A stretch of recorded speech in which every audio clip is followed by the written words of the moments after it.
the hardest thing to trust, hands down, is God's timing. It's day 23 of our prayer challenge, and sometimes God's no means not yet. I think one of the challenges when we read scripture is the fact that we can read in 25 minutes what took Abraham 25 years, or we can read in 13 minutes what took Joseph 13 years. And so I'm always careful when I share testimonies, like it takes time. You know, it took 13 years for me to write my first book. It took 5 years for NCC to grow from 19 people to 250 people. I can tell you this, God-sized dreams are going to take longer and be harder than what you think at the outset.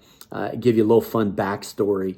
Some of my biggest prayer disappointments happened in our early days. We were looking for an office space, and I found a row home near Union Station, and I let God know that it was just perfect.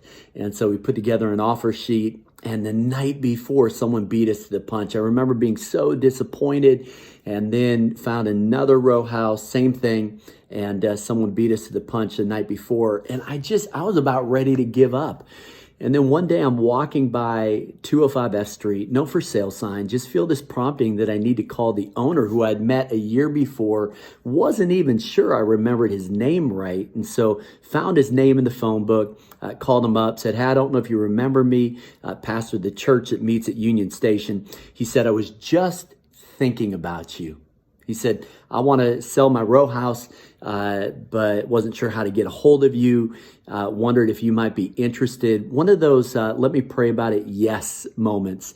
And so we bought for $225,000 property that we could easily sell for $1 million plus now. So a great investment. But the bigger fact is that it abuts the crack house that is now Ebenezer's Coffee House. So without that piece of property, I'm not sure we could have built out that coffee house. So what I'm saying is, let's trust God's timing.